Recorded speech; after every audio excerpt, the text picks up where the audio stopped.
Buon pomeriggio da parte di Franco Segreto, 3 agosto 2020, l'ultima trasmissione di questa stagione di Replay su Teleeuropa Network. Impresa storica, quella del Cosenza, che è riuscito ad arrivare a 46 punti in classifica, e per via anche degli altri risultati, poi ne parleremo con i nostri ospiti. Il Cosenza si è tirato fuori, grandi festeggiamenti, li avete visti anche diciamo, in quelli che sono stati i nostri telegiornali. Di questo e di altro parleremo, principalmente di quello che potrebbe succedere poi il giovedì al Collegio di Garanzia del CONI con i nostri ospiti, che vado subito a presentare. Grazie Gianluca Gagliardi, già allenatore del Cosenza e della Triestina, grazie. E grazie a Vittorio Scarpelli, Gazzetta del Sud, grazie Vittorio. Grazie Franco, grazie. E guarda lì Vittorio, c'è una new entry tra virgolette, perché ci è venuta a ritrovare tra virgolette Aldo Cennamo. Qualcuno si lamentava, non ti aveva visto più. Grazie. I tuoi impegni professionali ti hanno portato fuori sede, fuori città, a Roma, lì a Catanzaro, insomma. Ho visto che c'è una maglietta, cos'è? Guarda, una maglietta che preferisco. La vogliamo inquadrare? Ah, eccola qua. La lascio poi qui alla redazione. Alla redazione sportiva del nostro direttore Attilio Sabato, via Lupi via. Bellissima questa maglietta, bellissima. Se le voglio, sono a disposizione. Benissimo, grazie Aldo. Come stai intanto? Ti vedo un po' abbronzato. Mi difendo bene. Ti difendi bene, benissimo. E allora? Gianluca Gagliardi e anche il Chievo Verona, il nostro Luca Garritano Cosentino Doc ci ha messo qualcosina dalla sua parte, no? Sì, non poteva che mancare anche questa nota diciamo di amore, perché poi parliamo di un cosentino verace, di un giocatore e di una persona molto attaccata ai colori rosso-blu, che ci ha dato questa fantastica salvezza. In uno scenario teatrale ci dovremmo alzare e applaudire per 15 minuti, perché è un'impresa... Però io vorrei applaudire anche il Venezia, sai, ne parlavo poc'anzi con Gianluca Pasqua in redazione prima di scendere in studio. Il Venezia ha battuto, si è comportato sempre bene, Dionissi, gran bell'allenatore, non vado oltre, e ti dico che ha battuto prima la Juve Stabia, poi si è battuta anche contro il Perugia alla grandissima. Sì, diciamo sfondi che... una porta aperta. Io sono molto estimatore di Dionissi. Vedo è vero o no? Un allenatore pacato, sempre sul pezzo, con una squadra che comunque è riuscita a costruire nel corso dell'annata calcistica, ha ottenuto dei buoni risultati e ha trovato sì terreno fertile, una squadra che prende 3 gol, diciamo, in uno scontro della vita, significa che moralmente non è a terra ma di più, perché il Perugia di questo si tratta. Vittorio, allora, impresa storica che stamattina come Corriere dello Sport abbiamo titolato, insomma, Miracolo. Dico, Chiuzzi, o no? Sì. E di tutto il gruppo, di tutto lo staff. Chiuzzi racchiude tanto dietro, che poi è il suo microcosmo che è riuscito a creare in questa, si parla sempre di bolla in questa fase, nella bolla rosso-blu è riuscito a tirar fuori questo tocco magico finale, e lui sta vivendo un sogno, lo stanno vivendo anche i cosentini, perché guai a dimenticarsi... Peccato però, peccato perché, dico peccato che stanno arrivando 2000 mail, 3000 WhatsApp, Trapani, ma godiamocelo del Cosenza. Io credo che non ci sono, poi per carità, quando c'è la giustizia di mezzo non siamo noi una situazione giudici, che non ci appartiene ma quasi, secondo me no, non ci sono rischi. Poi la spiegheremo. Anche perché una eventuale sentenza di clamorosa restituzione di entrambi i punti creerebbe un precedente, e la battuta di Sebastiani, patron del Pescara, la prima squadra a essere penalizzata da un'eventuale restituzione di punti con la retrocessione, ovvero non pago più i miei giocatori. Non è una provocazione, darebbe adito a chiunque di fare come vuole. E allora, visto che parlavamo del Chievo Verona, di Garritano, abbiamo parlato un po' di questa situazione che si è venuta a creare, una bella sorpresa questo pomeriggio. Pronto? Pronto, buonasera. Chi abbiamo al telefono? Luca Garritano, che bella sorpresa Luca, grazie, ringraziami il presidente Campedelli e il direttore generale Pellizier, perché insomma non era facile averti qui a Replay. Grazie, dicevamo, per quello che hai fatto, per il tuo gol. Guarda, ti dico che mi hanno scritto e mi hanno telefonato anche da Campora San Giovanni, dalla famiglia di Romeo Naccarato, Manolo Mocero, l'avvocato Pagliaro, chi più ne ha più ne metta, sono forse in 200-300 a seguire Teleeuropa. E quello che dici tu, naturalmente i tifosi cosentini ti hanno applaudito alla grandissima e hanno scandito il tuo nome subito dopo la fine della gara contro la Juve Stabia. A te pensieri e parole. Innanzitutto volevo salutare tutti i telespettatori E niente, io sono molto contento di questa situazione che si è venuta a creare. Sì? Invece diciamo che sono contento che noi abbiamo raggiunto per il momento il nostro obiettivo. Sì. E poi comunque c'è sta cosa magica, a tratti mistica, che comunque con il mio gol Cosenza non ha dovuto fare i play-out, ed è una cosa speciale che mi inorgoglisce. Che percentuale comunque- ti attribuisci tu per quanto riguarda il discorso play-out che il Cosenza ha evitato? Percentualmente? No, voglio comunque anche sottolineare il grandissimo lavoro che hanno fatto i ragazzi e l'allenatore, perché hanno fatto un percorso straordinario insieme, e quindi sicuramente la salvezza se la sono davvero meritata. No, non c'è nel percentuale, diciamo che, ti ripeto, si sono inanellate queste 2 o 3 cose ed è stata una sensazione veramente fantastica. Guarda, io qui in studio c'ho Gianluca Gagliardi, c'ho Vittorio Scarpelli, il collega di Gazzetta del Sud, e anche il nostro compagno di viaggio e d'avventura Aldo Cenomo. Gianluca, vuoi porre una domanda tu all'amico Luca Garitano? Sì, più che una domanda è una...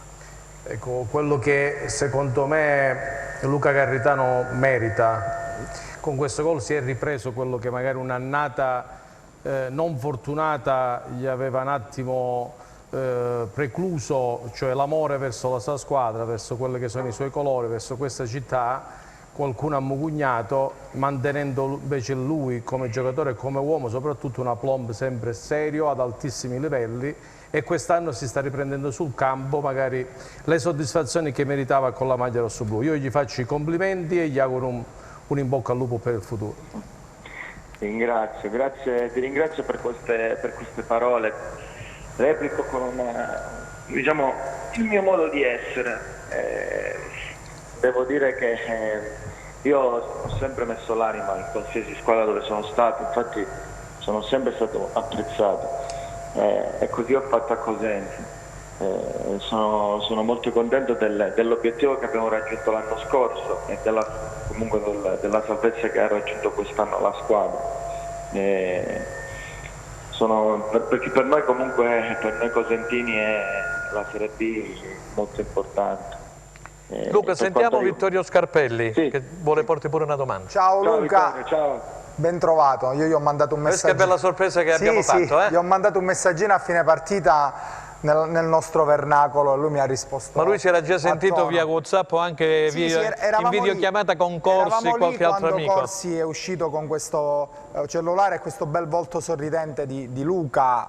Allora io penso che lo scorso anno lui abbia pagato un po' lo scotto delle aspettative. Lui viene insomma da giocatore forte, torna nella sua città, però poi alla fine non è stata neanche un'annata malvagia la sua, voglio ricordarla, anzi aveva chiuso anche bene. Evidentemente mancava una ciliegina. Io volevo semplicemente complimentarmi con lui perché lui è un ragazzo molto determinato, non si è mai perso e a Verona sta dimostrando ancora di più il suo valore. Trinchera a fine partita simpaticamente ha detto a tutti quanti nello spogliatoio: avete visto che era forte allora, non mi ero sbagliato, ma io penso che su questo nessuno dubitasse più di tanto. Grazie comunque a nome dei cosentini, so che hai fatto e ti sei fatto anche un piacere perché il tuo Chievo è in piena corsa adesso. Eh sì, perché domani giocherete contro l'Empoli il preliminare playoff, mi pare, giusto? Sì, domani Quindi sera oggi è una c'è la partita rifinitura questo speciale. pomeriggio.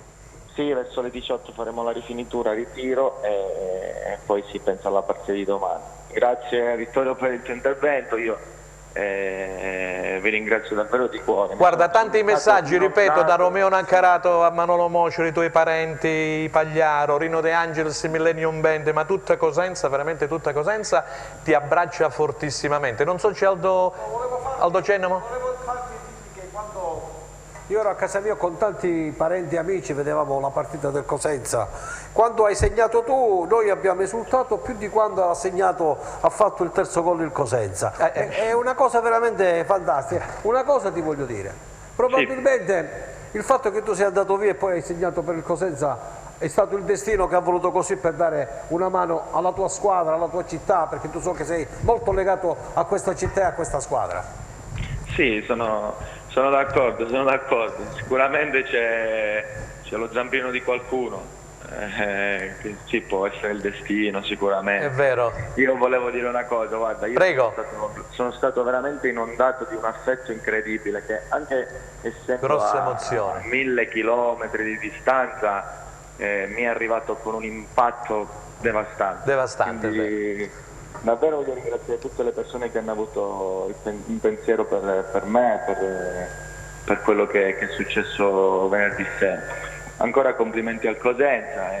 Speriamo di rivederti in rosso-blu prossimamente. Salutaci il direttore Pellizier e il presidente Campedelli a nome mio e a nome naturalmente di Tele Europa Network. Grazie, in bocca al lupo per i playoff, Luca. Grazie. Grazie. Ciao, buonasera. Ciao, arrivederci, Ciao, Luca. arrivederci. Allora arrivano un mare di messaggi, grazie Presidente per questi 3 anni meravigliosi, ma molto sofferto. Adesso è arrivato il momento di bandire determinate situazioni, le famose lamette nelle tasche.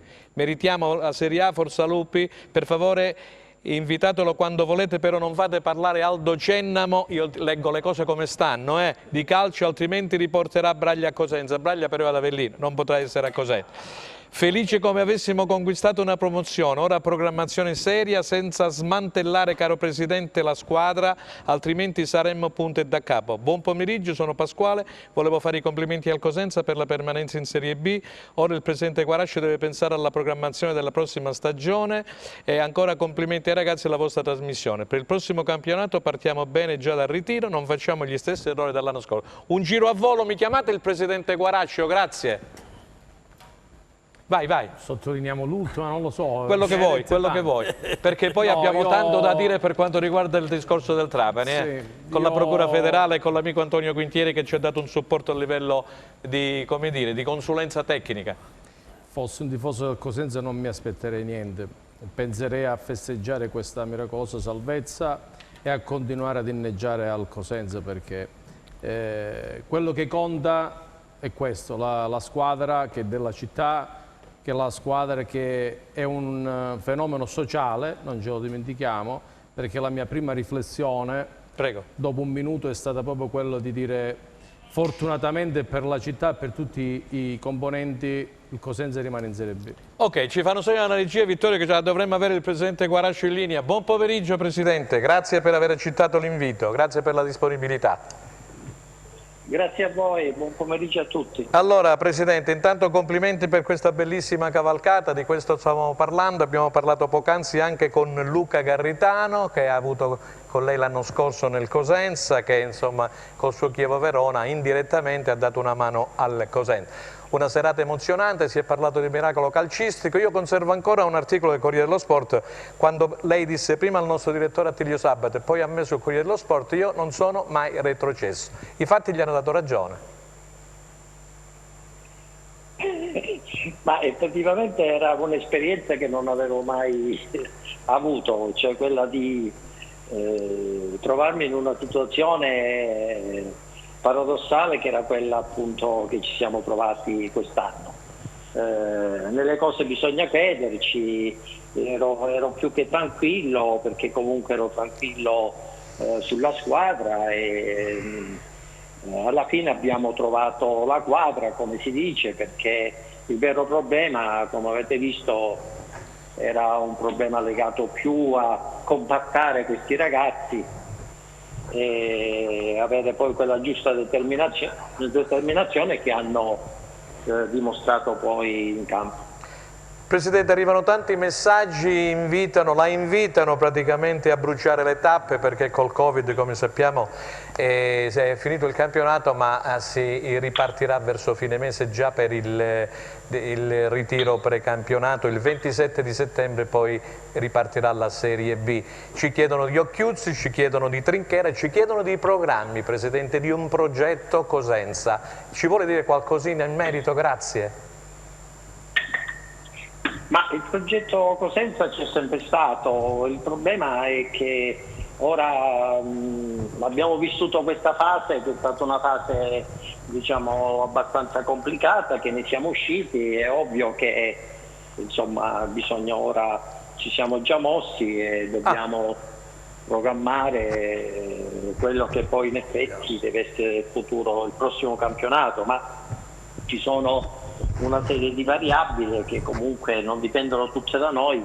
Una fra tutte è quella che ha detto lei, è quella praticamente di capire come ripartiremo, se con o senza pubblico, in che termini. Questo un po' è il tema, diciamo, del momento, che riguarda tutti, insomma, tutto il calcio, forse tutto il calcio europeo e mondiale. Prima di dare la parola a Vittorio Scarpelli, volevo chiedere di Occhiuzzi, perché sembra che insomma verrà riconfermato. Trinchera invece ci sta pensando, lo abbiamo ascoltato anche nei giorni scorsi attraverso la trasmissione di Pippo Gatto, eppure Trinchera c'è un altro anno di contratto. Presidente, casomai dovrà avere un piano B, tra virgolette, pronto se Trinchera dovesse accettare un'altra società di calcio.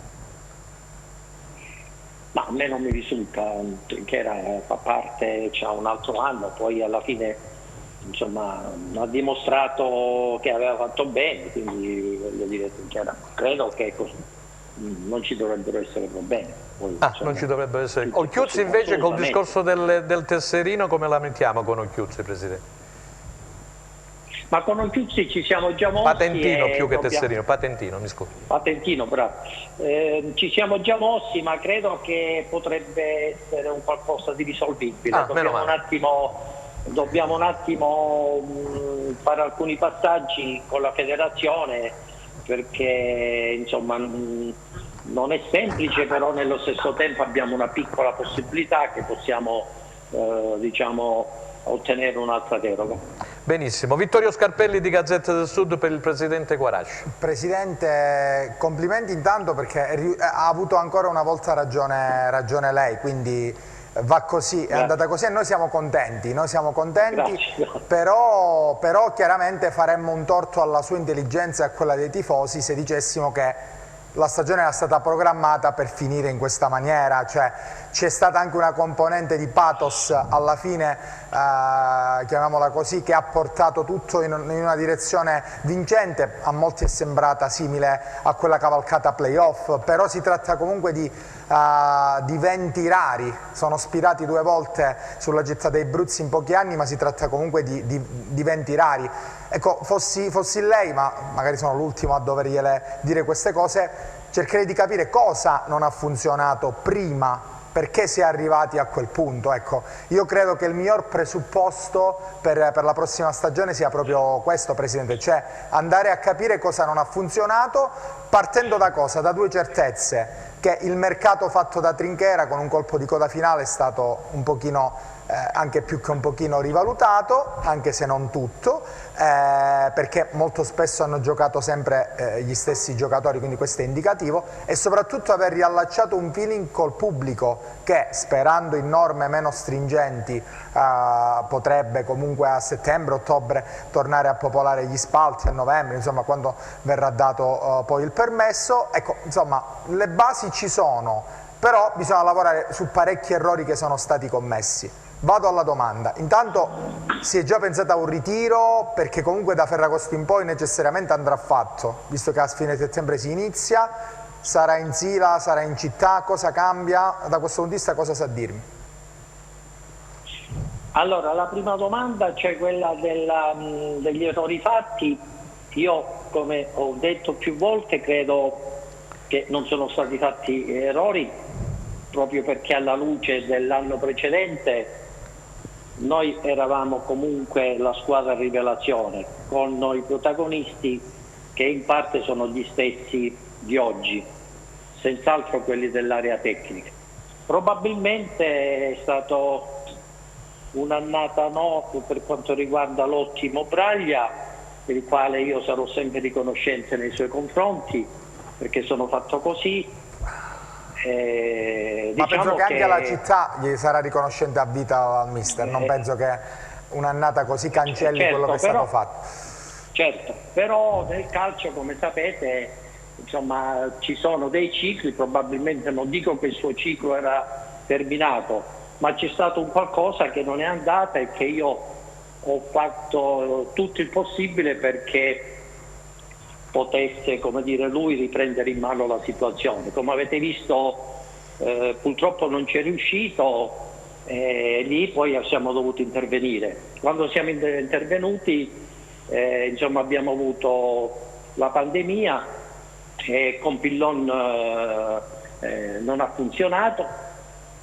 Noi avevamo comunque da tempo il piano B che si chiamava appunto Chiuzzi, c'erano una serie di problemi che dovevamo superare anche di natura procedurale, autorizzativa eccetera, e comunque l'abbiamo attuato perché eravamo, come dire,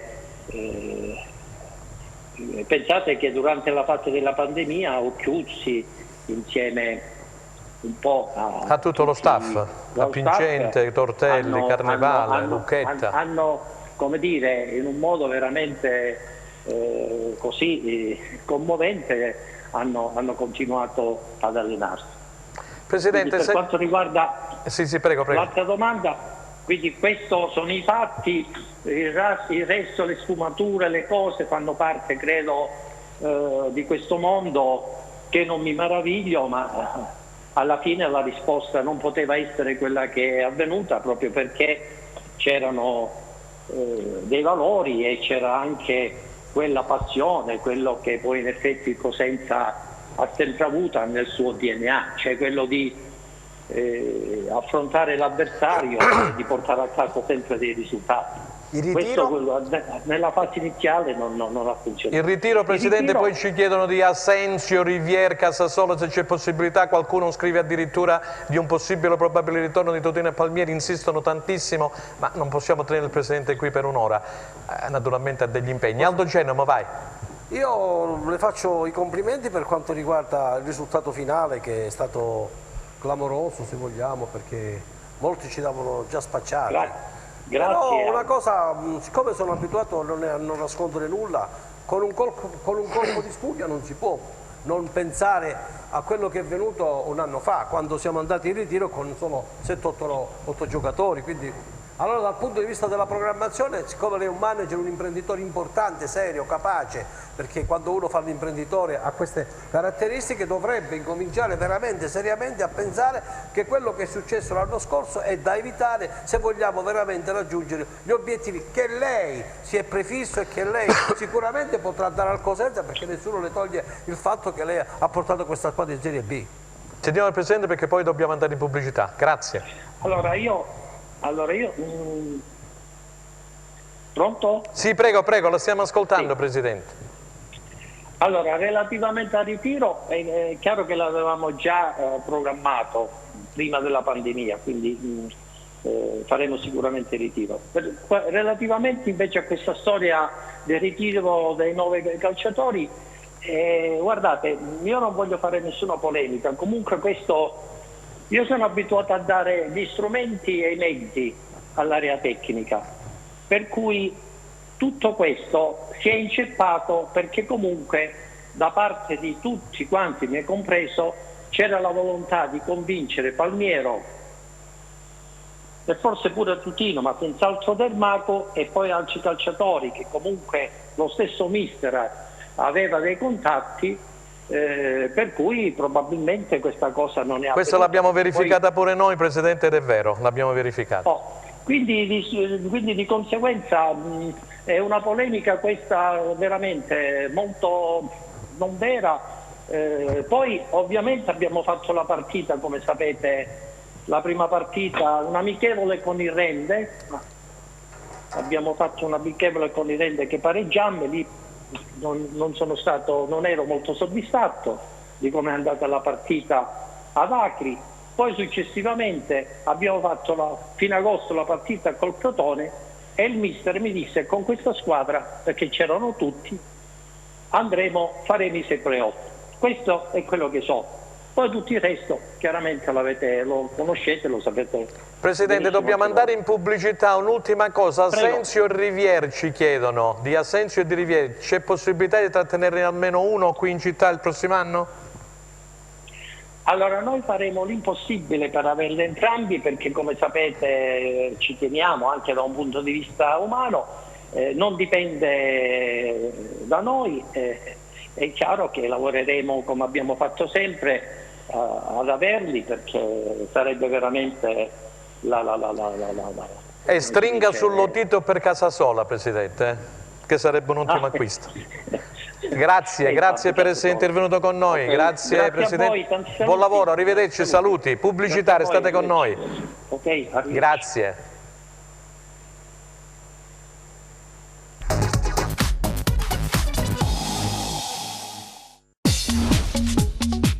Cerca Teleeuropa sul tuo Play Store o Apple Store e scarica la nostra app.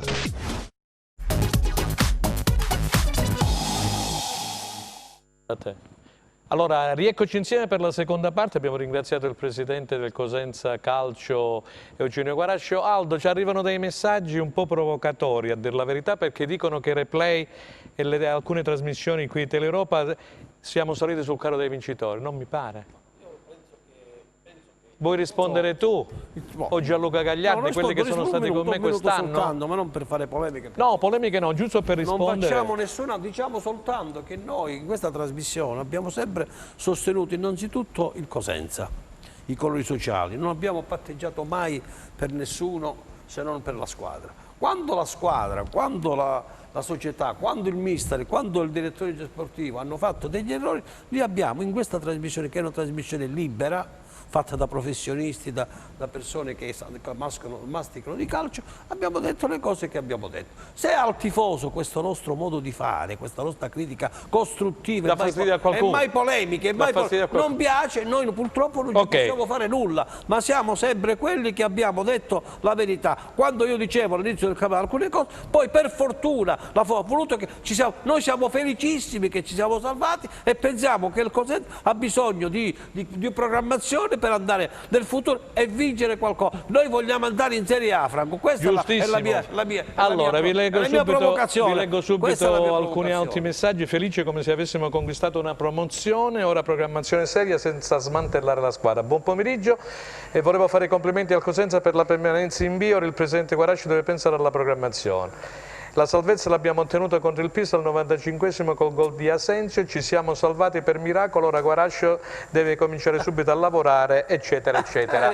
Allora abbiamo un'altra telefonata, un amico carissimo, un personaggio importante del mondo del calcio, Massimiliano Mirabelli, già direttore sportivo dell'Inter e del Milan. Buon pomeriggio, grazie Massimo per aver accettato l'invito.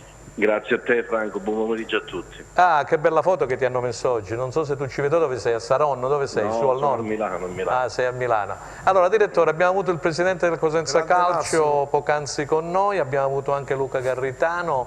Che cosa vogliamo dire di questo miracolo, di questa salvezza del Cosenza in extremis, con una cavalcata incredibile, perché la formazione di Occhiuzzi è riuscita praticamente a raggranellare dopo il lockdown 22 punti. Cosa che non ha fatto nessun'altra squadra, né il Benevento né il Crotone, al secondo posto il Trapani con 21. Massimo, a te la parola. Ma è un risultato straordinario, quindi grande merito va dato a Roberto Chiuzza, a Tringhera, insomma a tutti quelli che sono messi attorno a questa squadra e ci hanno creduto fino alla fine, perché forse in pochi ci credevano, però con il lavoro e con le capacità che hanno dimostrato, insomma questa è una bellissima soddisfazione, un regalo a tutti i tifosi del Cosenza. Mi è dispiaciuto solo che magari quest'impresa non ha potuto partecipare proprio il pubblico cosentino, perché si sarebbe fatto sentire in maniera importante. Si è fatto sentire dopo fuori dallo stadio, prima e dopo. Ora mi auguro che proprio da questo magari ripartano le basi per costruire qualcosa di importante, perché comunque c'è un direttore che ha lavorato bene negli anni, un allenatore che ha dimostrato di che stoffa è fatto, una squadra secondo me che basta puntellarla per poter puntare a qualcosa magari di più importante, perché non ci dimentichiamo che manca solo il Cosenza ancora a fare quel salto importante, perché tante in Calabria tante squadre hanno già toccato il profumo della A, quindi manca il Cosenza, e per la legge dei grandi numeri magari ci si andrà vicino nei prossimi anni, me lo auguro veramente di cuore. Massimo, io qui ho Gianluca Gagliardi, Vittorio Scarpelli della Gazzetta del Sud e Aldo Cenemo, però io ti vorrei fare una domanda. E li saluto tutti e tre alla grande. Grazie Massimo. Ti vorrei fare una domanda perché si parla poco del Cosenza e tantissimo di questo problema del Trapani. Alcuni mi scrivono che non stanno dormendo la notte, sarà. Allora, dopo ne parleremo perché abbiamo avuto anche la consulenza del sostituto procuratore federale Antonio Quintieri, l'avvocato, uno degli avvocati diciamo penalisti più in voga qui a Cosenza, e spiegheremo quello che in effetti ci ha detto dal punto di vista tecnico come consulenza. Massimo Mirabelli come inquadra, visto che insomma Massimo conosce benissimo le Noif eccetera, questa situazione delle Trapani? Ma guarda, credo che la cosa più importante da dire senza fare tanto... Puoi alzare un po' la voce per favore, un po' più vicino, grazie. Sì. Grazie. Stavo dicendo, la cosa che c'è da dire senza fare tanti giri di parole è che questo problema sicuramente non riguarderà il Cosenza, perché... Benissimo, non riguarderà il Cosenza. Se mai dovesse il Trapani vincere il ricorso al CONI, sarà per un solo punto, quindi il Cosenza è tranquillo, lo dovrà guardare solo per la cronaca e non da diretti interessati. Tant'è che i giocatori sono andati già via, insomma, ci state rompete le righe. Gianluca Gagliardi per Massimo Mirabelli. Ma saluto il direttore. E dopo. Mi meraviglio che sia con questo caldo lì a Milano, pensavo fosse più del... Ah, che siccome qui, forse a Milano piove adesso. A Milano qua c'è... è autunno. Allora io ritengo, direttore, che lei ha parlato dell'assenza del pubblico, forse a questa squadra non è stato un male, ha tolto un piacere se ciò che si è verificato si fosse verificato comunque alla presenza del pubblico, ma lasciamo tutto com'è perché la squadra quest'anno in casa non ha avuto un andamento positivo, tutt'altro, e quindi significa che probabilmente il fattore campo non ha giocato a favore. Il pubblico l'ha meritato, resta il principale protagonista di quello che sono state le sorti del Cosenza e lei lo sa benissimo, perché quando hai una squadra che porta 15.000 persone, 20.000 persone al campo, fai già 1-0 e balla al centro, come si suol dire. Mirabelli?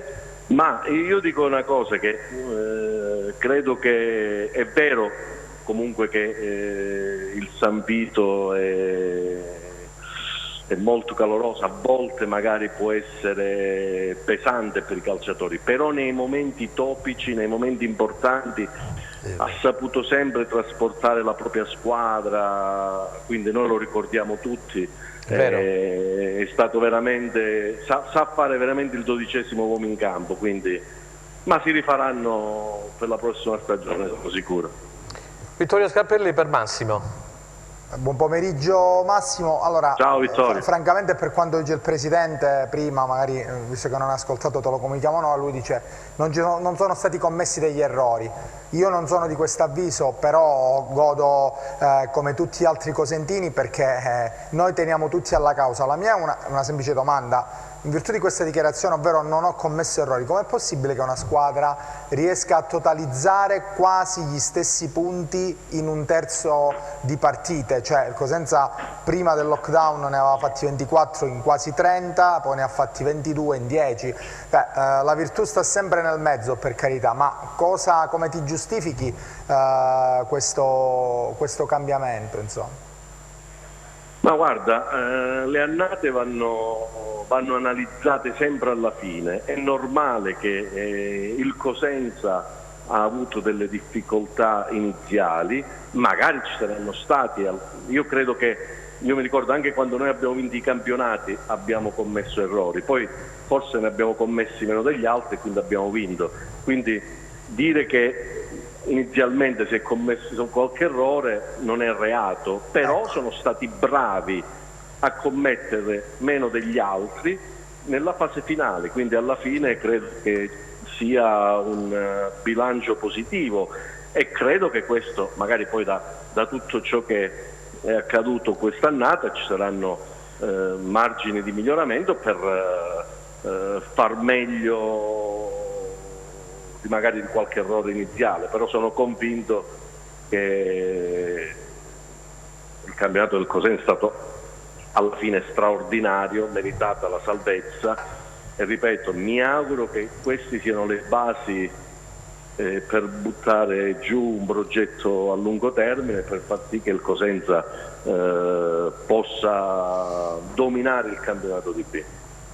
Allora c'è Aldo che vuole fare un'ultima domanda, poi chiederemo a Massimo dove lo vedremo il prossimo anno, in quale società. Ciao Massimo, buon pomeriggio. Ciao.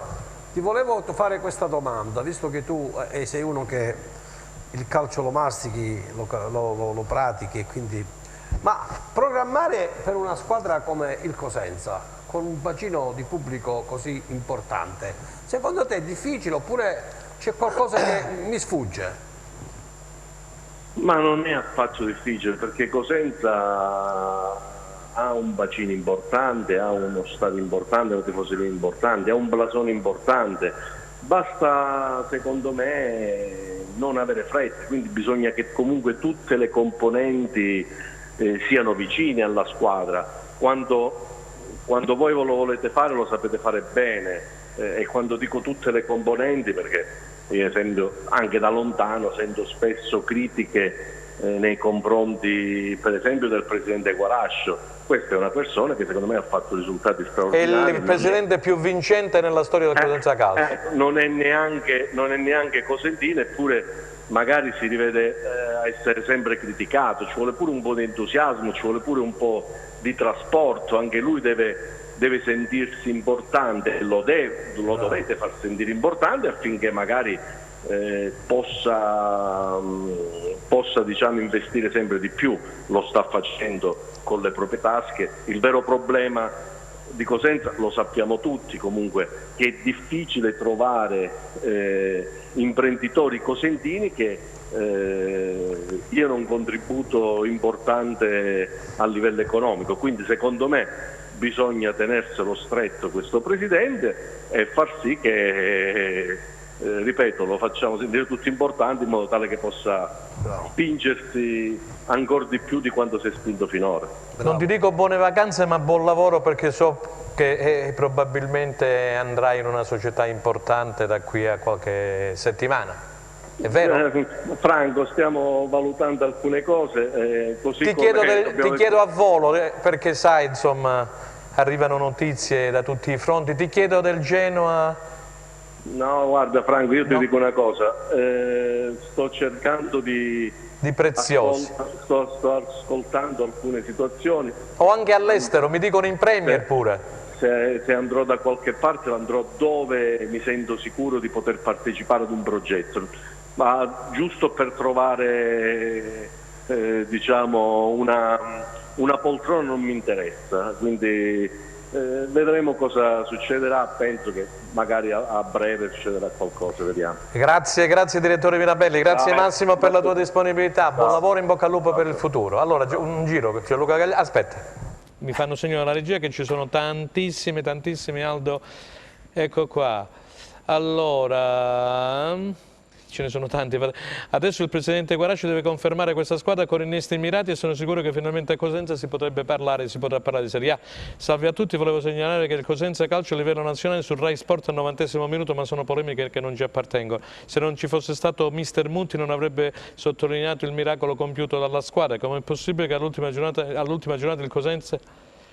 Il servizio su Cosenza Juve Stabia sia stato mandato all'ultimo poco prima della fine, bisognerebbe chiederlo agli amici e ai colleghi della RAI. Scusa, non ho detto, ecco, rivolta da Aldo Genoa a me, voi come staff di Ten per carità, ma alcuni messaggi che arrivano da alcuni tifosi o alcuni ospiti, nessuna polemica. Io dico sempre una frase che a scuola, alla Zumbini, quando frequentavo la scuola media, studiavo tedesco, oltre all'inglese, alle befriedigen ist schwer. Era praticamente una versione di Goethe che significa accontentare tutti, è difficile, lo ripeto. Alle befriedigen ist schwer è il motto sulla mia pagina di Facebook. Come sempre bravo Aldo Genoa, bravi tutti gli ospiti, lo ha fatto anche capire che a Guarascio che purtroppo Braglia ha fallito. Il mister aveva detto a Guarascio con questa squadra si va ai playoff. Ma ci vuole coraggio, non abbiamo mai avuto una società come questa senza problemi di iscrizione e pagamenti vari. Ogni anno con altre società aspettavamo sempre la visita della Covisoc, tutte le cordate fallimentari, per favore non ne parliamo proprio. Non parliamo di Serie A, pensiamo a fare una squadra competitiva e arrivare subito il prossimo anno alla quota salvezza. L'anno prossimo ci saranno delle corazzate, vedi Reggina, Monza, Vicenza, per non parlare delle altre. La Serie B è sempre un patrimonio a Cosenza. La verità, Occhiuzzi ha fatto lezioni di tattica a mister Braglia. Facciamoci trattare meglio da Rai Sport. Abbiate il coraggio di dirlo che avete sbagliato chiedendo ripetutamente la conferma di Braglia. Questo è per Aldo Cen. Sono felice di questa salvezza, eccetera, eccetera. Allora, come vedete, ci sono tantissimi pro, contro, chi la vuole cotta, chi la vuole cruda, ed è passato in secondo piano questo discorso della salvezza del Cosenza, di questa veramente cavalcata miracolosa di Occhiuzzi, di Luigi Pincenti, di Pier Antonio Tortelli, di Lucchetta, di mister Carnevale, di 26 ragazzi che hanno dato il cuore, l'anima in campo. Dobbiamo dire le cose come stanno. Un giro e poi parliamo del Trapani, così mettiamo a tacere un po' tutti questi bisbigli che ci sono, tutti questi rumors. Dopo questo tuo accenno di tedesco mi viene voglia di stare zitto, sinceramente. Però, perché ti ho parlato di Goethe? Sei andato veramente oltre. No, io, guarda, se mi permetti, riporto una mia intervista dove definì il presidente Guarasci un fenomeno. Tu ci hai lavorato con lui, no? Il fenomeno sta in una dote, in una virtù, che non è un difetto, quello di essere una persona fortunata, una persona incosciente, tra virgolette, in un settore dove probabilmente rimarrà sempre un corpo estraneo per quello che è l'amor proprio verso una squadra, verso quello che è il sentimento, le palpitazioni che si vivono intorno alla squadra di calcio e che magari lui riesce a contenere perché questo sport non gli apparteneva prima e gli appartiene da quando, appunto, sappiamo ha iniziato questa avventura lavorativa e sportiva contemporaneamente nella nostra città. Detto questo, ritorniamo al passato, a 3 anni fa, quando un campionato che doveva essere di vertice, con cambi di allenatori in corso, si è ridotto al 7° posto e poi in un mese abbiamo fatto il primo miracolo. Il secondo, si è parlato di una stagione eclatante, esilarante, si è usato termini fuori luogo secondo me, perché il Cosenza ha navigato sopra la soglia dei play-out, arrivando a 5 giornate dalla fine a una salvezza con degli scontri che gli hanno permesso poi di andare oltre.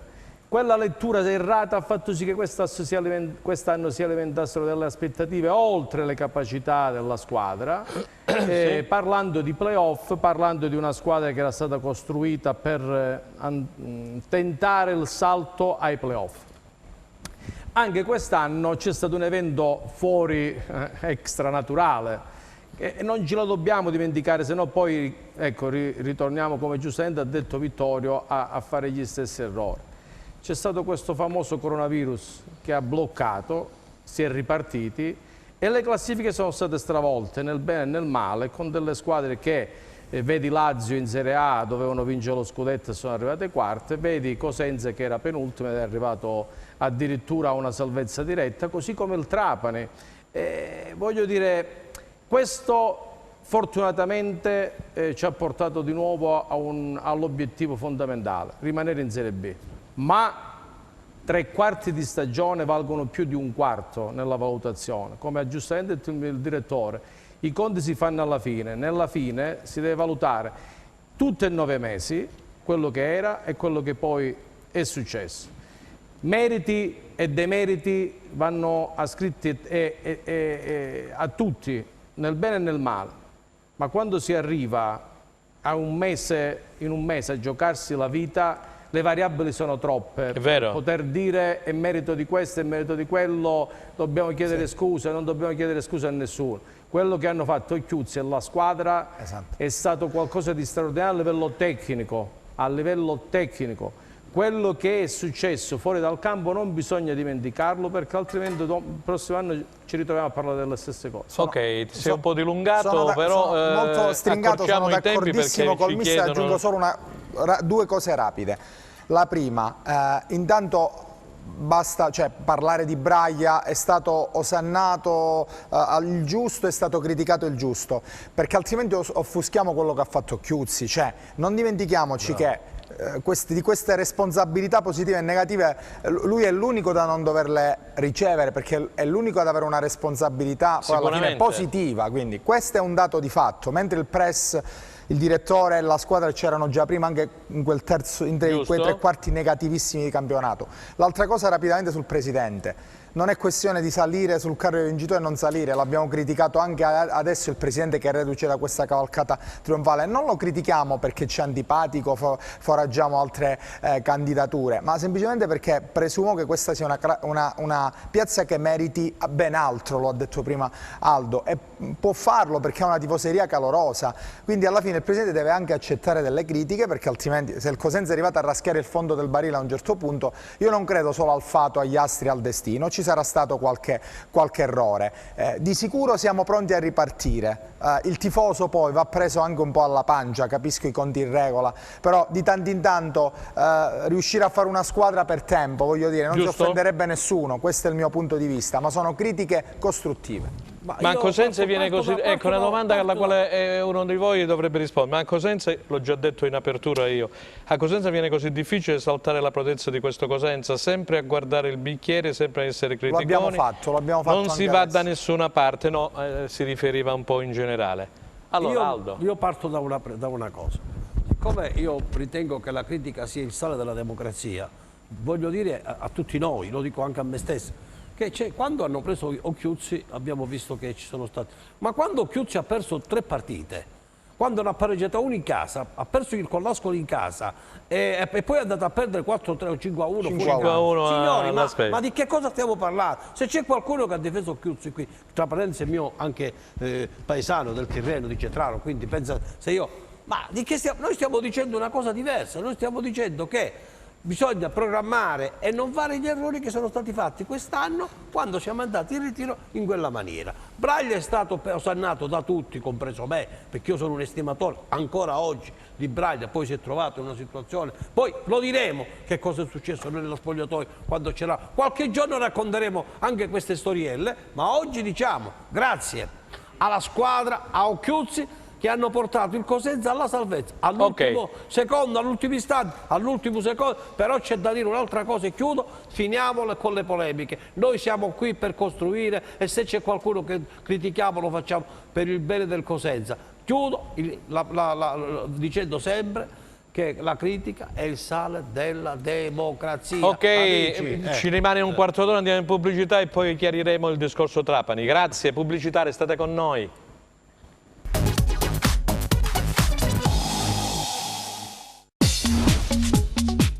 Cerca Teleeuropa sul tuo Play Store o Apple Store e scarica la nostra app.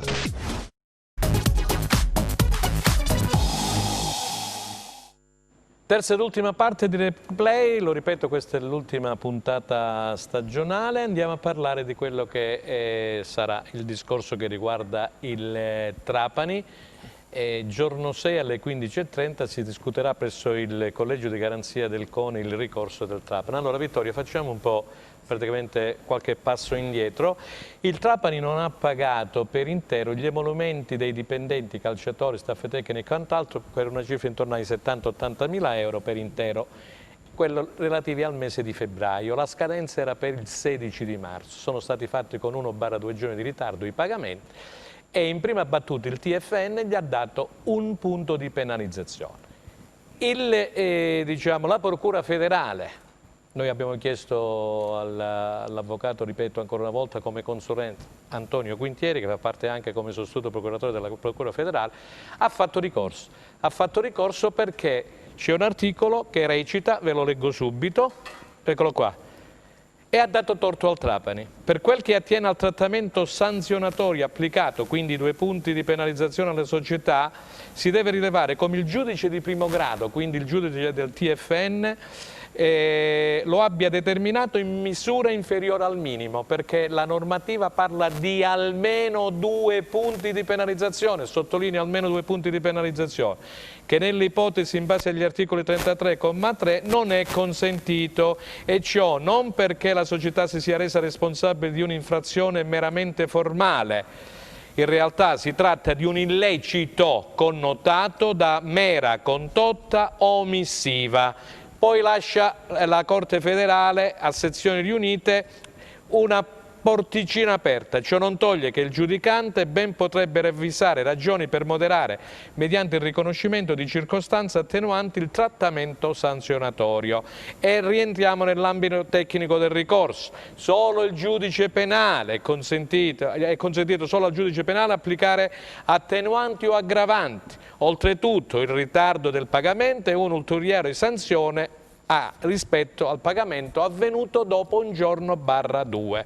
Quindi ci siamo chiariti. Adesso che è successo? Che il Trapani sostiene che il ritardo dei pagamenti sia dovuto, leggo testualmente, a problemi, problemi che riguardano ragioni di traffico telematico. Traffico telematico significa che hanno fatto i bonifici online e che era intasato il sistema telematico un po' come l'INPS, se non ricordo male, qualche mese fa, quando c'era da pagare come le richieste della cassa integrazione. Questo hanno sostenuto, che era un problema praticamente di lockdown. Si sono trovati in grande difficoltà perché il socio del Trapani, che è l'Alivision Turismo e Trasporti, in quel momento era bloccato e c'era poca liquidità.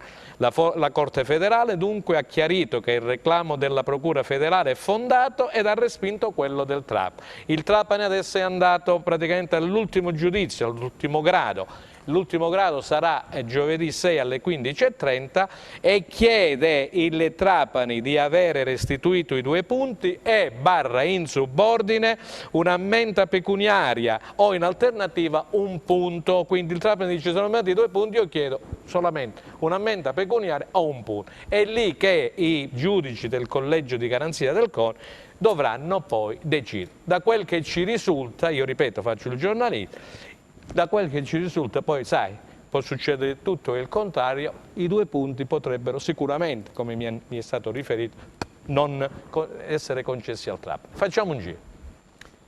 C'è da aggiungere ben poco. Lo ha detto anche Mirabelli, perché Mirabelli conosce benissimo a memoria le NOIF, le normative federali. E con maestranza che ti appartiene, insomma, c'è poco da aggiungere. Io ho letto quelli che sono i passaggi della Corte federale. Questa è la storia che si sta svolgendo fuori dal campo, che poi non bisogna distinguere, non condannare l'allenatore e i giocatori che sul campo invece hanno fatto anche assolutamente, quello è un altro tipo di discorso. E meriterebbero, così come il Cosenza, un risultato diverso, o comunque un finale diverso, che vuol dire anche giocarsi un play-out contro il Perugia, ahimè a danno del Pescara.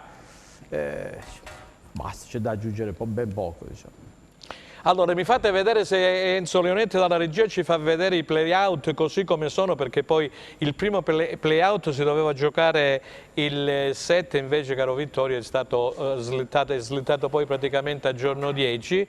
Ecco qui, da una parte vediamo i play-off, ne abbiamo parlato con Luca Garritano in apertura di trasmissione, ci saranno i preliminari Chievo, Empoli, eccetera, eccetera. Per quanto riguarda i play-out sulla parte destra, l'andata si giocherà giorno 10 alle 21, al momento Pescara-Perugia, e il ritorno poi il 14, perché il 14 è rimasta la data fissata dalla Lega di Serie B, si giocherà il ritorno a parti invertite. Allora, torniamo in studio. Vittorio Scarpelli, grazie.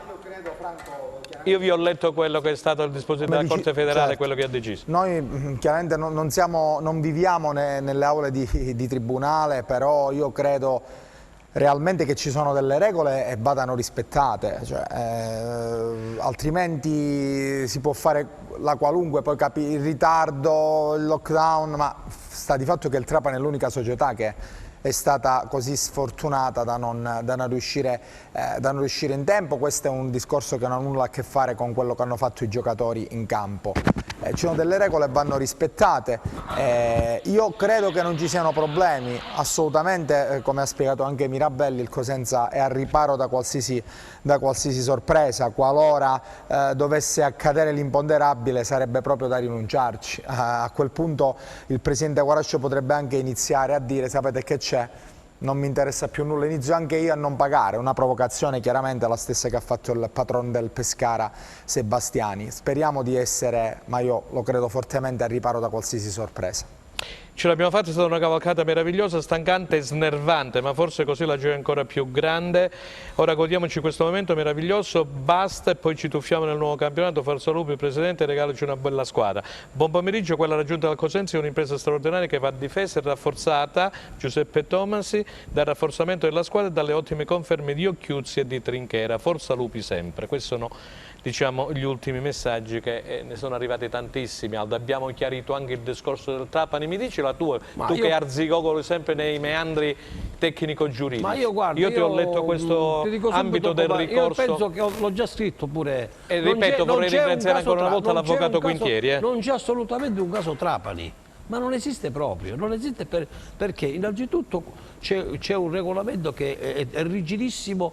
Almeno 2 punti. È rigidissimo nel momento in cui c'è il ritardo dei pagamenti, i punti di penalizzazione sono automatici, i 2 punti. Aveva sbagliato il giudice di primo grado a darne uno. La seconda ipotesi che tu probabilmente hai sfuggito non l'hai citata, il Trapani parla in un passaggio e dice che c'è stato anche il Covid che ha impedito, l'ho detto, ma le altre società tutte hanno pagato, quindi il Covid, tanto è vero che la Lega, avevano chiesto le società alla Lega di essere un po' più larga, più disponibile, e la Lega ha detto no signori. La distanza, Trapani è più distante. Esatto, e allora per cui non c'è un caso Trapani, c'è invece un caso Cosenza che è rimasto in Serie B e quello a noi ci fa piacere.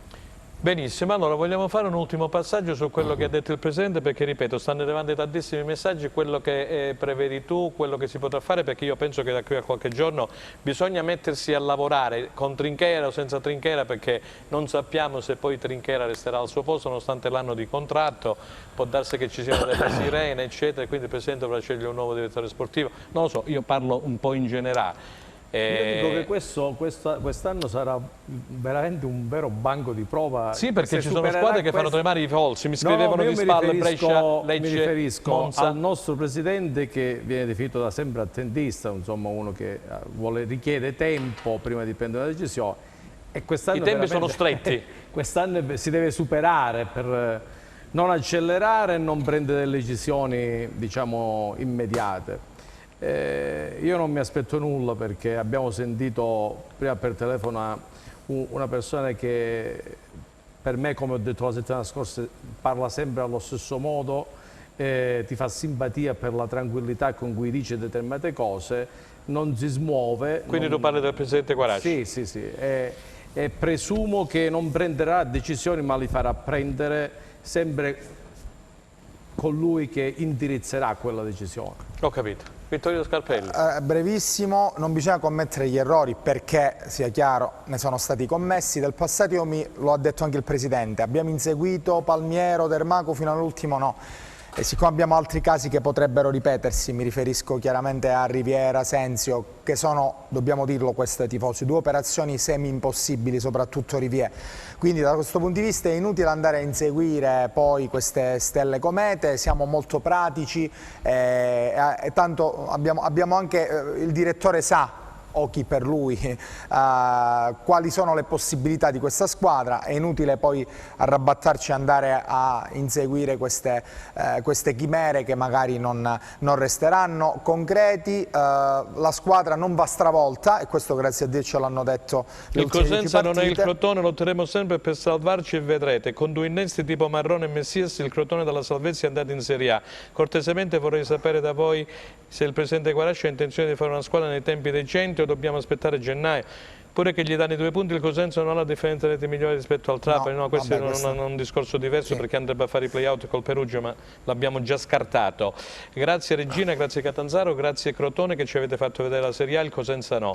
Le regole sono regole e non le ho scritte io, ci sono delle noif, l'anno scorso al Foggia furono combinati 6 punti di penalizzazione che gli costarono purtroppo la retrocessione. Demetrio. Ma Guarasci dove lo trovo un direttore sportivo che salva la squadra con pochi spiccioli?